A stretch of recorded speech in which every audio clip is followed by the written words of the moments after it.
الله الرحمن الرحيم الحمد لله رب العالمين الرحمن الرحيم ملك يوم الدين إياك نعبد وإياك نستعين اهدنا الصراط المستقيم صراط الذين أنعمت عليهم غير المغضوب عليهم ولا الضالين آمين اللهم صل على سيدنا محمد الفاتح لما أغلق والخاتم لما سبق ناصر الحق بالحق والهادي إلى صراطك المستقيم وعلى آله حق قدره ومقداره العظيم ورضي الله تبارك وتعالى عن أصحاب رسول الله صلى الله عليه وسلم أجمعين ولا حول ولا قوة إلا بالله العلي العظيم يا همة الشيخ اهضري لنا بهذا المحضر ولتعطفي بنظرة تأتي لنا بالزفر سبحان ربك رب العزة عما يصفون وسلام على المرسلين والحمد لله رب العالمين. bayan haka ‘yan uwa assalamu alaikum wa rahmatullahi ta'ala wa barakatuhu. Barkanmu da sake saduwa a wannan halka mai albarka, halkar da muke aika saƙon tukuicinmu da godiya ga ɗan uwa mai yi mana nasiha shine Malam Musa Yusuf, wanda yake wa kanshi laƙani da Asadus Sunna. A yau karatun malam ya fara da karanta littafin da ya alkawari zai karanta mana na Alhadiyatul Hadiya ila Ta'ifati At-Tijaniya. Allah ya saka da alkhairi, ya yi waɗansu maganganu waɗanda ina da wasu ‘yan nuɗoɗi da zan ainihin magana a kansu kaɗan, saboda na ga kamar ya kamata a yi haka ɗin saboda in ƙara taimakawa malam cikin isar da saƙon da yake son isarwa. Akwai na san dole wani lokaci karatun yakan ɗan buƙaci ƙarin warwarewa da ƙarin bayani, to malam ya ɗauki abin da zan yi yau kamar ta'aliki ne akan bayanan shi da karatuttukan da ya gabatar. Ta'aliki na farko akan maganar malam da yake cewa babu wata fahimta in ba fahimtar sahabbai ba addini, saboda su ne almajiran annabi Muhammadu sallallahu alaihi wasallama, kuma su ne waɗanda suka ɗauki karatu daga wajen manzo Allah sallallahu alaihi wasallama, saboda haka malaminsu ya fi malamin kowa, don haka fahimtar su za ta fi fahimtar kowa. Wannan haka yake, amma abin nan da malam ya faɗa fa mahallin saɓani ne a wurin malamai. Kamar malam yana so ya maida mu wata ƙa'ida usuliyya a wurin malaman usulul fiqhi wanda suke ce mata qaulus sahabi, wanda qaulus sahabi din nan wasu malamai sun ɗauke shi hujja addinin musulunci, amma wasu malamai sun ce ba hujja bane, qaulus sahabi ba zai zama hujja ba matuƙar idan sahabin ba ya danganta zuwa ga nassi ba ne, amma ƙaulin sahabi a matsayin ra'ayin shi nashi na kan shi ba zai zama hujja ba a addinin musulunci, saboda an samu haka a cikin sahabbai wanda kuma ya tabbatar mana da wannan. Alal misali, akwai lokacin khilafa na sayyidina Ali radiyallahu anhu wa karramallahu wajhahu, akwai wani alƙadi Shuraih wanda fitacce ne kwarai a tarihin musulunci, alƙali Shuraih. Kuma alƙali Shuraih din nan Imamu Ali ne ya naɗa shi alƙalanci, yana daga cikin alƙalai da suke ainihin alƙalanci a zamanin daular mulkin Sidna Ali karramallahu wajahu, ko ce khalifancin Sidna Ali karramallahu wajahu. Abin da ya faru wata rana, wani bayahude ya yi ƙaran Sidna Ali akan wani silke, ko akan wani silke yana da awan nashi ne. Sai na Ali ya ce ba nashi bane ba na Yahude bane, silke nashi ne, suka yi rigima, sai aka je aka yi ƙara. Saboda haka a ƙa'idar hadisin manzo Allah sallallahu alaihi wasallama na albayyinatu alal mudda'i wal yaminu ala man ankara, Imamu Ali yayi da awan silken nashi ne, Yahude ya gardamta. Saboda haka alƙali Shuraih ya cewa Imamu Ali ya kawo shaida bisa ka'idan albayyinatu alal mudda'i. Sai na Ali ya kawo shaida da ɗan shi Sayyidina Hassan, saboda fahimtar Sayyidina Ali ɗa zai iya yi wa uba shaida. Wannan shine fahimtar Sayyidina Ali a cikin musulunci, ɗa zai iya yi wa uba shaida. Amma alƙali Shuraih sai ce la, bai yadda ba, shi a fahimtar shi ɗa ko wani makusanci ba zai iya yi wa makusancin shi shaida ta cancantar wani haƙƙi ba. So da haka anan za mu ga alƙali Shuraih wanda yake tabi'i ne, ya aje maganar Sayyidina Ali karramallahu wajahu wanda yake sahabi, kai har ma yana cikin sahabbai masu darajar nan da muke faɗi khulafa'ur rashidin, yana ɗaya daga cikin al-asharatul mubashsharuna bil janna, kuma yana da manaqib nashi na kanshi daga cikin su faɗin annabi alaihi salatu wassalamu ana madinatul ilmi wa aliyun babuha. Amma sai ga annabi alaihi salatu wassalam sai ga alƙali Shuraih ya aje fahimtar Sayyidina Ali, ya ɗauki wata fahimta kuma ya tabbata Sayyidina Ali ya kyale shi akan wannan. Ko malaman musulunci har suna shaida da shi, kamar a Shafi'iyya suna shaida da wannan, so da haka suna ganin kamar ƙaulul sahabi ba hujja bane a addinin musulunci, wasu dai daga cikin mazahib. Sannan mun samu daga maganar fatawar Sayyidina Abdullahi ibn Abbas. Abdullahi ibn Abbas sahabi ne wanda manzo Allah sallallahu alaihi wasallam ya masa addu'a, Allahumma faqihu fid dini wa allimhu ta'wil. Allah ka bashi fahimtar addini da yawa kuma ka ilmantar da shi tawilin alqur'ani. Sayyidina Abdullahi ibn Abbas din nan shine ake ce masa hibrul umma, amma abun mamaki sai ba da wata fatawa cewa idan mutum yayi nuzuri zai yanka dan shi akan wani abu, sai ya zamana wannan nuzurin da yayi ainihin an samu ya samu cika, cewa idan abu kaza ya faru zan yanka ɗana, kuma sai abun ya faru. To idan zai fanshi wannan ɗan, tunda mun san yanka ɗa haramun ne a musulunci, to idan zai fanshi wannan ɗan, ya ne diyyar wannan ɗan zai zama? Sayyidina Abdullahi bin Abbas sai ce sai ya yi diyyar shi da raƙumi 100, dan Sayyidina Abdullahi bin Abbas ya yi kiyasin wannan ne akan diyyar rai. Amma sai gashi aka samu wani tabi'i malami Masruq, ɗaya daga cikin manyan almajiran sai da Aisha radiyallahu anha, sai ya ce la, wannan fatawar ta Abdullahi bin Abbas kure ce bai yarda da ita ba. Sai ya ce shi a wurin shi zai yanka rago ne. Aka ce dan mi, sai ce saboda ran dan wani a duniya bai kai ran Annabi Isma'ila ba.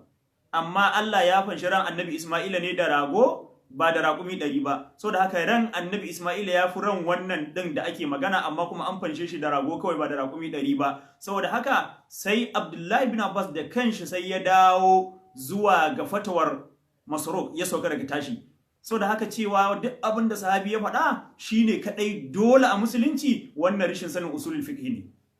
Sannan muna da masaniya akan cewa Sayyidina Anas bin Malik radiyallahu anhu, so da yawa akan tambaye shi abu sai ce aje a tambaye Hassan al-Basri. Sayyidina Anas bin Malik sahabi ne, ya hidimta wa Annabi sallallahu alaihi wasallam shekara 10, amma Hassan al-Basri shi ba a haife shi ma sai bayan wafatin Sayyidina Abubakar, a zamanin mulkin Sayyidina ko halifancin Sayyidina Umar aka haife Hassan al-Basri. Amma so da akan tambaye Anas bin Malik menene hukunci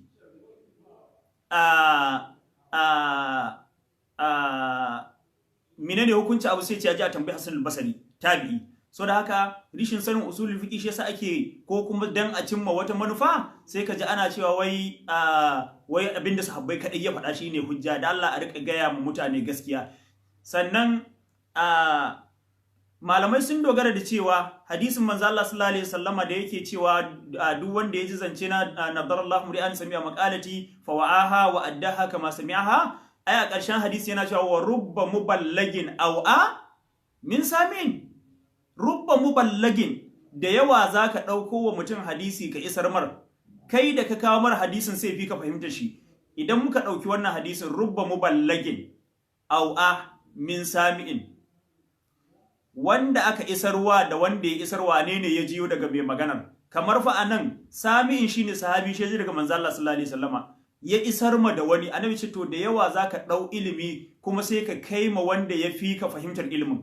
So da haka wannan rishin fahimtar ilimi ne yasa kake, ko kuma dan daure tunanin mutane a wuri daya dan ka cimma wata buƙatar ka ta cewa wai kana so kai wa Shaykh Tahir radiyallahu anhu magana akan wai ya fasara aya ba sahabin da ya fasara ta. To ina so in gaya maka wani abu. Idan ka ce duk tafasir sai tafsirin sahabbai kaɗai za a ɗauka, to yana so in gaya ma babu tafsirin kowa yanzu a duniya. Dan idan ka dibi tafasir kakkab babu tafsirin da sayyidina Abubakar ne ya rubuta shi, babu na sayyidina Umar, babu na sayyidina Usman. An fara rubuta tafsiri ne ma a bisa tsarin rubutawa ƙarshen daular Banu Umayyata zuwa farkon daular Banul Abbas a wannan tsakanin, amma ba a samu tafsiri a yanzu dai babu wani tafsiri haɗaɗɗe wanda ya riga Jami'ul Bayan an ta'awilul Qur'an na Ibn Jarir Tabari. Ibn Jarir Tabari din nan ya bar duniya shekara 310 bayan wafatin manzo Allah da shekara 300. To yanzu dai bisa alarar mai ikhtilafatul ulama, amma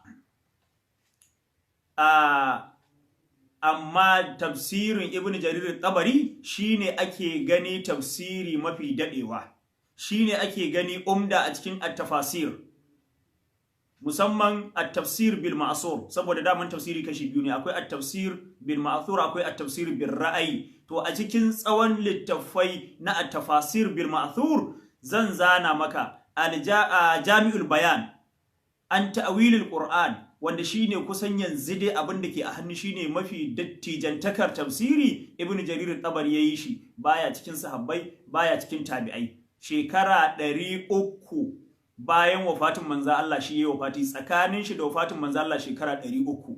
To shi yayi Jami'ul Bayan, shine kuma dattijan tafsiri. Duk tafsirin da zaka ji an kira bayan wannan yazo, bayan shi sai aka samu tafasirai da amma mafi shaharar sun zan gaya maka. Akwai Baharul Ulum wanda Abil Laisi Nasr bin Muhammad As-Samarqandi yayi shi. Samarqandi ya bar duniya shekara 373.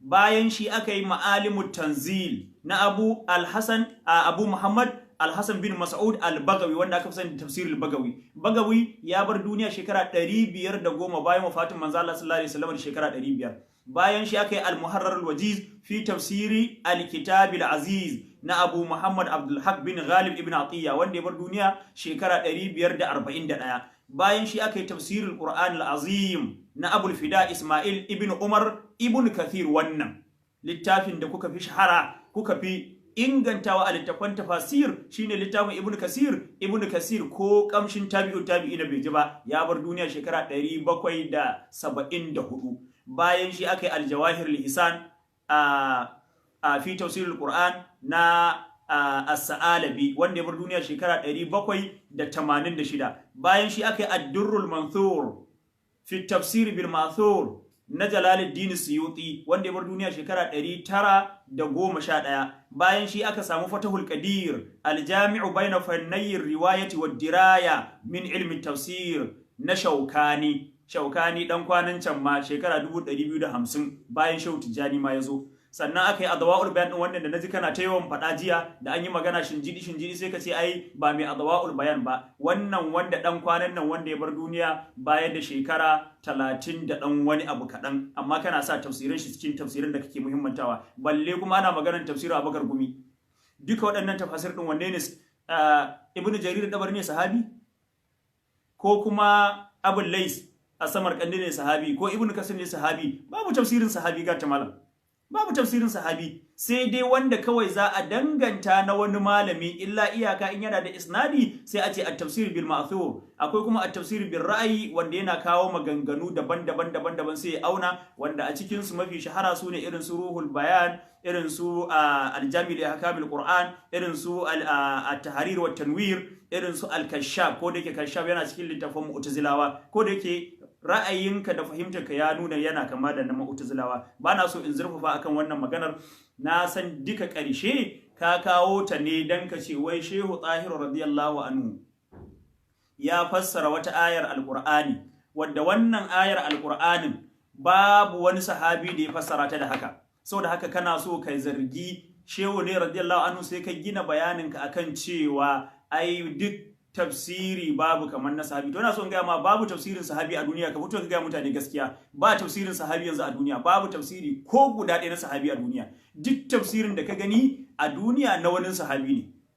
Ina so in gaya ma wannan. Sannan idan muka koma cewa wai a tafsiri abinda sahabi ya fassara aya shi yafi kowanne inganci, ka jahilci kuma fannin tafsiri, ko ka jahilci fannin tafsiri ko kuma a'a ka ɓoye saboda wata manufa da kake so ka cimma akan Shehu radiyallahu ta'ala anhu Shehu Tahir Bauchi.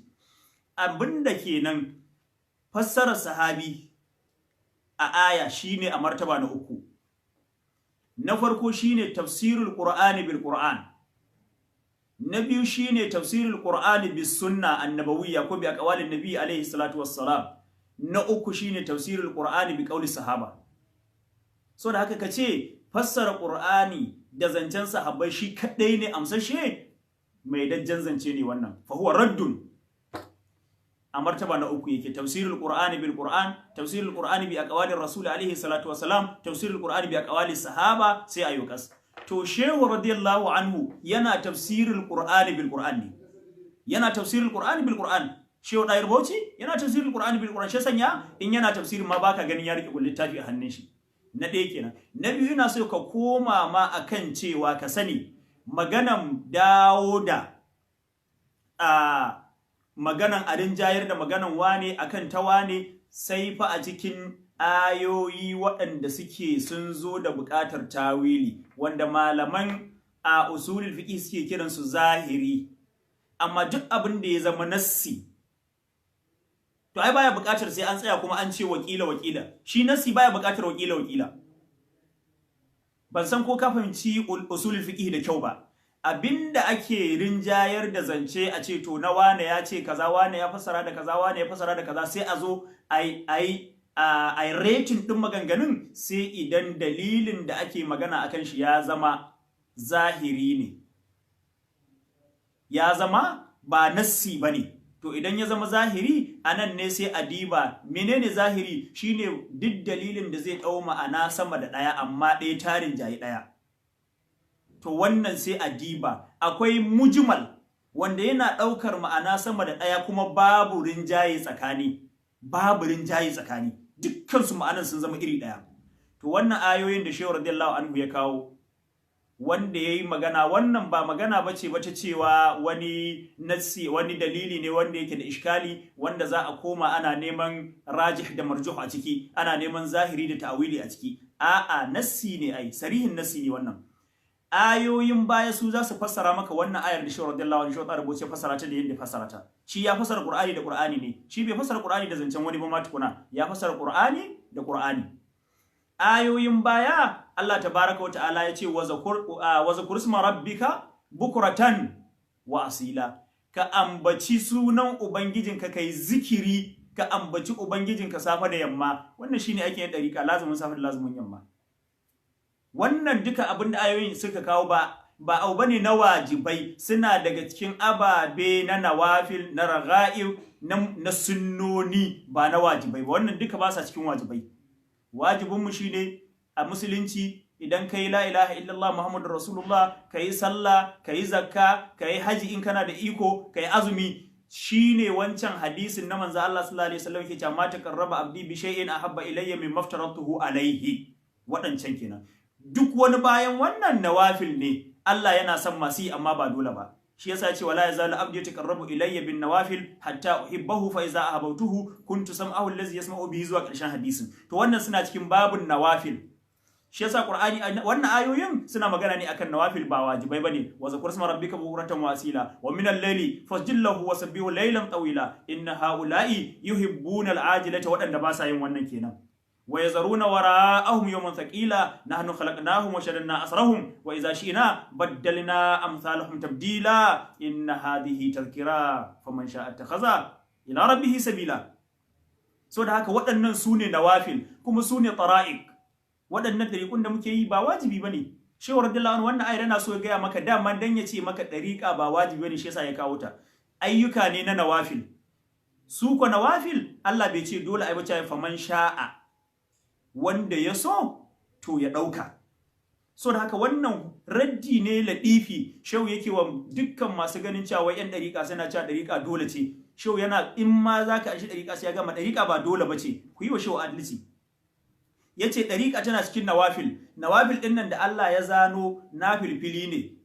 amma ba dole ba, faman sha'a ittakhadha ila rabbihi sabila, wanda ya so ga hanya zuwa ga ubangijin shi amma ba dole ba dan nawafil ne. Sai shehu ke so ce maka to ita ma dariƙa tana cikin nawafil. Wannan shine abin da shehu ke nufi da wannan ayar, kuma ayar nan ta fassara kanta, ba ta buƙatar taimakon wasu dalilai don ta fassaru, tare da fassarar ta zo, saboda haka nassi ce. Shi ya sanya ma har alqur'ani yake faɗa cewa wa ma tasha'una illa an yasha Allah, inna Allah aliman hakiman yudkhilu man yasha'u fi rahmatihi. Wannan lamarin na nawafil, duk wanda ka gani a cikin dariƙa ba shi yake ganin dama ya shiga ba, a'a mashi'a ce ta Allah, sai in Allah ya so mutum da alkhairi, dan wata fadala ce, wata rahama ce ta Allah, wanda ya ga dama ne yake sanyawa a ciki. Wannan zamu zo inda Shehu Tijjani da karatu ne zamu cikin littafin Shehu Tijjani, zamu zo inda Shehu Tijjani ke cewa ita dariƙa mutum Tijjaniya wata rahama ce daga Allah, sai wanda Allah ya zaba ke sanyawa. Ishara ce zuwa ga wannan ayar. Ina so in ga ma duk abin da za a kawo maka daga dariƙa wallahi yana da asali ne. Sai cewa kai wai dukkan wata dariƙa kirkirarriya ce, kana so ka fassara maganan wai shi malamin ka yana cewa ko menene bid'o'i da mutane amawa da khasawa da sun yi riko da shi ne daga ɗariƙun sufaye, bid'o'i daga ɗariƙun sufaye.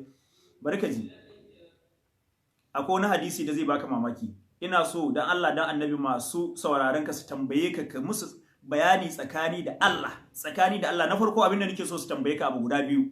Shin hadisin nan akwai shi a yanda zan faɗe shi din nan? Ya inganta? In ka ce akwai shi sai su tambaye ka to da Allah me yake nufi? Hadisin shi ne, hadisin nan shahararre, tun da kai malami ne, da na faɗi farkon hadisin za ka san inda na nufa, amma zan yi bayani saboda masu saurare. Hadisin zakkar fidda kai da annabi sallallahu alaihi wasallama ya sanya Abu Hurairah ya yi gadinta. Ka san hadisin da nake magana, yana Bukhari. Hadisin yana Bukhari, ruwayar Abu Hurairah. Abinda hadisin yake cewa, sai na Abu Hurairah radiyallahu anhu yake cewa manzo Allah sallallahu alaihi wasallama ya sanya ni gadin abincin zakkar fidda kai da aka kawo a Madina. Sai ce in yi gadin ta kafin akai garabawa. Yace da nazo ina gadin wannan zakkar fidda kai din, cikin dare sai wani mutum yazo yana sa hannu yana dan diba, sai na ganshi sai na kama shi. Yace da na kama shi sai ta mun magiya, dan Allah dan annabi ka yi hakuri, ni mutum ne mai iyali, ina da matsala a gida, ban samu abin da iyali na za su ci ba, kaza. Abu Hurairah yace sai na ji tausayin shi, sai na sake shi. Yace da na sake shi ya tafi da asuba, muna gama sallan asuba, annabi sallallahu alaihi wasallama sai ce mun yayi, ya Aba Hurairata ma fa'ala asirukal bariha, ba ni labarin barawan da ka kama jiya me ya aikata. Sai ce kaji ya Rasulullah, kaji mu'jizar manzo Allah, yana cikin gida amma ya san ga yanda suka da Abu Hurairah da wani bakon barawo. Yace masa kaji ya Rasulullah abin da ya faru. Sai ce masa ai ya ma ƙarya zai dawo. Sai na Abu Hurairah yace da naji ya ce annabi ya ce zai dawo, sai na tabbatar zai dawo. Dare na yi ko sai gashi ya sake dawowa. Yana dawowa, inji sai na Abu Hurairah yace sai na sake kama shi yana sata. Sai ya sake mun rantsuwa da Allah a wannan karin, bayan ya mun bayanin matsalar da yake ciki ta iyalin shi, sai kuma ya mun rantsuwa, sai ce kuma ba zai sake dawo ba, alƙawari kenan.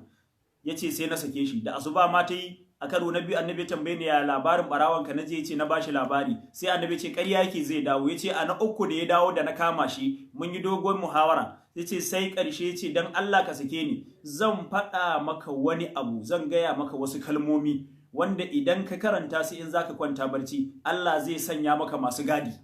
Su yi gadin ka da ɗaya kenan. Sannan na biyu, shedan ba zai iya kusantar ka ba har gari ya waye. Sai ce menene? Sai ba shi ayatul kursiyu.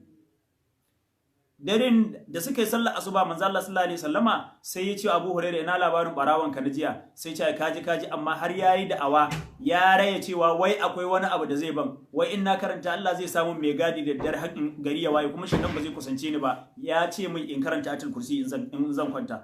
Manzo Allah sallallahu alaihi wasallam sai ya ce amma inna sadaqaka wa huwa kazubun. Ya gaya ma gaskiya amma fa makaryaci ne shi. Sai ce ka san dawa kuka yi ta yin wannan abubuwan kwana uku Abu Hurairah ya ce wallahi ban sani ba Rasulullah, sai annabi ce shedani ne. To mu lura da kyau anan, idan ni Shehu Tijjani ya shiga cikin Alqur'ani da sunnan manzo Allah, ya dauko istighfari ya bani, ya dauko salatu annabi ya bani, ya ɗauko la ilaha illallah ya bani duka waɗannan da Qur'ani suke, sai ya bani sai ya ce in rike karantawa sai ya sa mun lokaci. To zai in yi kiyasin wannan, kaddara min da Annabi sallallahu alaihi wasallam yana zaune sai in je in nuna mai, in ce wani jikan ka malami mai tsoron Allah ya bani wasu waɗannan wuriddai daga Qur'ani ya samu su ya bani ya ce in rika yi. A zatanka mai Annabi zai ce to sai gashi ya faru can wancan karan, ba wai jikan Annabi ba malami mai tsoron Allah, a'a shedan, ba ni ba wanda ba kowa ba da aka ba, a'a sahabi ne shedan ya ba wani zikiri, ya sanya mai lokaci, ya sanya mai adadi, sahabin ne zo ga manzo Allah, shedan fa ya bani wasu auradi ya ce in rika yi a lokaci kaza, manzo Allah ya ce je kai ta yi. Dan Allah idan muka kalli abun nan a zahiri za mu ita wannan ɗariƙar fa ɗariƙar shedan ce, tun daga shedan aka same ta, amma Abu Hurairah yana yi kuma Annabi ya tabbatar da shi ba komai. Shedan ya bada ɗariƙa, me ɗariƙa? A ɗauki wasu aurade daga Qur'ani da sunnar manzon Allah a baka a sa ma lokaci a ce kai ta yi. Abu Hurairah yayi ta yin wannan, ga Annabi a gaban shi, ba Annabi ya bashi wannan ɗariƙan ba, shedan ne ya bashi ita. Kawai abin da nake so, na san waɗanda ke gabanka da kake wa karatu ko waɗanda kake aikawa sako suna da raunin hankali, ba su riski wannan ba, dan Allah su tambaye ka kai wani irin sharhi zaka yi anan. Shin ba shedan bane ya bada wannan adadin? Me yasa Annabi bai bada ba sai shedan ne ya bayar? Dan Annabi ya nuna maka irin waɗannan damammakin akwai su, Allah zai ta buɗa wasu bayi dan daman ma kar ka zargi mutum, sai Allah ya sa abin ya bayyana ma ta hannun shedani ya shiga Qur'ani ya fuddo zikiri ya ba sahabi ya ce ka rika yi akan lokaci kaza, Annabi ya tabbatar. Ya Shehu Tijjani zai shiga Qur'ani ya dauko zikiri ya bani kuma kai ka ce in bari? Alƙalin farko da shedan ya shiga addini ya shiga Qur'ani ya dauko zikiri ya ba sahabi wanda ya fi ni, shugaban kowa da kowa Annabi Muhammad ya ce ayi ta wannan dariƙar ba komai tunda kayan Qur'ani ne. Dan me ni kuma yanzu waliyi jikan Annabi Muhammadu zai ɗauki wuridi daga Qur'ani ya bani kuma kai ka ce in bari? So da haka maganan ka na cewa wai ɗari ko kira ne, to in ma kira ne dai, in ma kirkira su aka yi, ga wata can shedan ya kirkira ya ba sahabi manzo Allah ya ce aje ayi ta yi, wanda bai yadda bai je ya tambayi waɗanda ba su san hadisin ba su tambaye ka musu bayani, ce musu ƙarya nake babu hadisin a Bukhari, dan Allah ka ce ƙarya ne babu hadisin a Bukhari. So da haka wannan a gurguje kenan. Kana wata tambayan wai kafin Shehu Tijjani ba a ɗariƙa, to in ba a musulunci, to ana musulunci me matsayin waɗanda suke yin musulunci ba su ɗariƙa Shehu Tijjani? Ai ba kafin Shehu Tijjani ba, har yanzu da muke a raye wanda duk yake musulmi ba ɗariƙa Shehu Tijjani musulmi ne, ba abin da ya sa musuluncin shi har yanzu. Shi ya sanya Shehu Ɗahir radiyallahu anhu da kake wa sharri, idan ka zo ma za ka anshi ɗariƙa sai ya gaya maka ɗariƙan nan ba dole ba ce. Yau in kai zaman ka kace baka dariƙa kana nan a musulmi. So da haka wannan shine amsan mu, wai ba wai ka rika cewa wai wanda to in dai dariƙan nan gaskiya ne, in dai dariƙan nan addini ne, me yasa waɗanda suka wuce ya musuluncin suke ba su dariƙar tijani? Ba wanda suka wuce ba, har na yanzu wanda bai dariƙar tijaniya mu a wurin mu musulmi ne, kuma a gurin Shehu Tijani musulmi ne. Dariƙa nawafilul khairi ne, idan kaga kana bukata ka ƙara kuma Allah ya nemi a ƙara din, amma sai ce ba dole ba, faman sha'a takaza ila rabbihi sabila, zo ka ansa. Wannan shine ma'ana. Sai kake kawo maganar Abdullahi Mai Kano Ghana da wasu zindikai da suke yin maganganu akan Abdullahi Mai Kano Ghana. Bari ka ji in gaya ma gaskiya. Abdullahi Mai Kano Ghana ni ban san shi ba, naji ana cewa malami ne da gaskiya almajiran Shehu radiyallahu anhu. Amma abinda nake so da sai ka ce sun rika cewa Abdullahi Mai Kano, menene ma kake cewa suna faɗa? Na yi kamar rubutun. Wai waliyi Mai Kano ba a haife shi ba. Sai ka ce in ji wani. Yo, ni da so ne ka ce Abdullahi Mai Kano ya fito ya ce jama'a ni fa ba a haife ni ba, wallahi tallahi in shi ya faɗi haka, ya tara jama'a ce jama'a ni fa ba a haife ni ba, wallahi ko almajirin shabara ne zan ce ƙarya yake yi. Ko shi waye ya tara jama'a ce jama'a ni fa wani wali ne da ba a haife ni, zan ce ƙarya yake.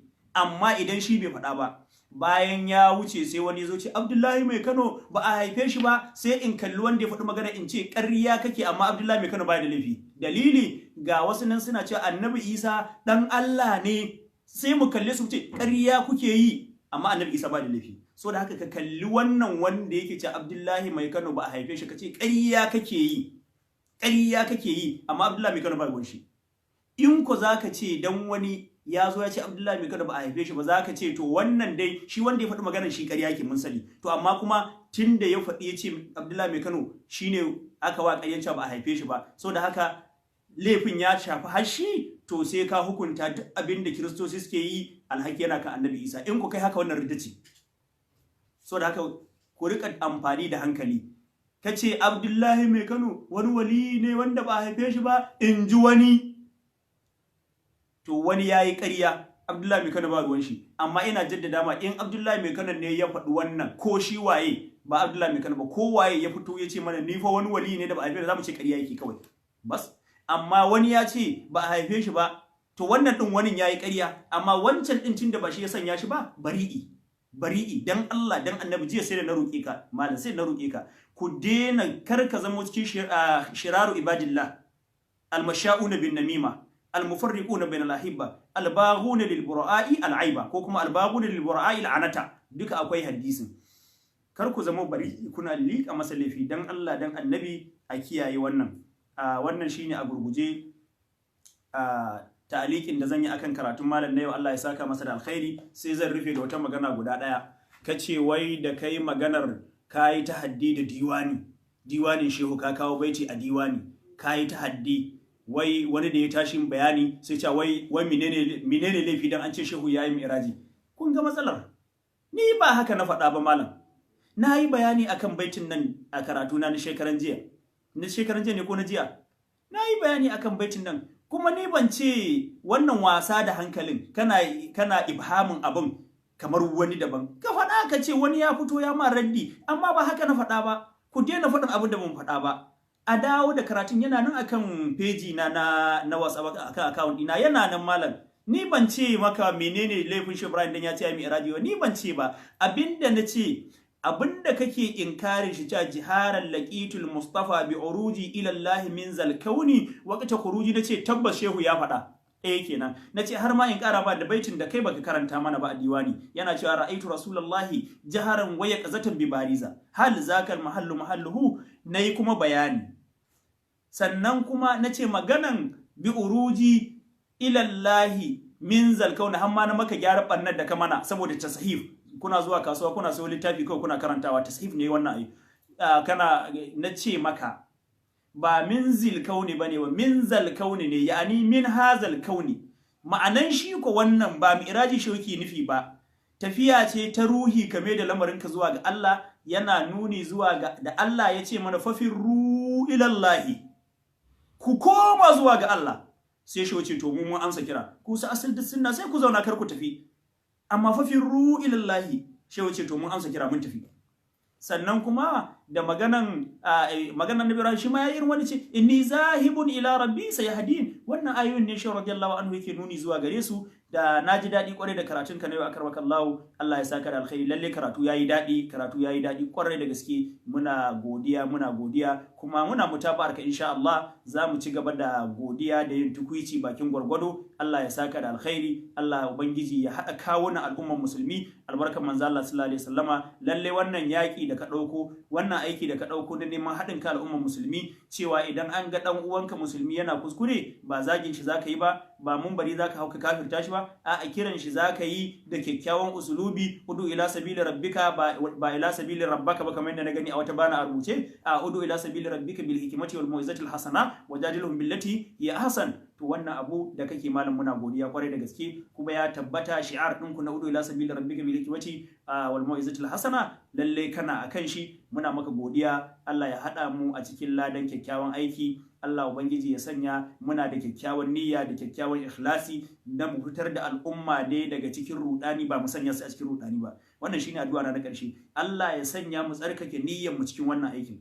Allah duk wanda yake yi dan ya fitar da al'umma daga rudani, ba dan ya sa su a rudani ba, Allah ka taimake shi. Wanda kuma yake yi ne niyyar shi dan ya ƙara shigar da al'umma cikin rudani bayan wanda suke ciki, to ubangiji Allah ka canza niyyar shi ka maida ta mai kyau, ya zo ya rika yi dan ya fidda mutane daga rudani zuwa ga haske na katarta da dacewa. Allahumma salli ala sayyidina Muhammadin al-Fatih lima ughliqa wal khatim lima sabaq nasir al-haqqi bil haqqi wal hadi ila siratikal mustaqim wa ala alihi yaqdiru dar al-azim. Malam Asadu Sunna sai Allah ya kai mu. Muna godiya da ƴan uwa masu bi da mushahada, muna ganin muna tare da jama'a da suke kallo yanzu. Muna gaida kowa da kowa kowa muna fatan Allah ubangiji ya sanya mun yi ikhlasi cikin abin da muka yi, kuma duk wanda yake da wani abin tambaya wanda bai fahimta ba, ni kofa ta buɗe take, kuma wanda ya ga kuskure kofa ta buɗe take na bahar da ni, ya tunatar da ni, ya a shirin nake zan anshi kowane irin gyara, dan ni daman ba malami bane, ban yi karatu ba, kawai dai ina dan karambani ne, ina dan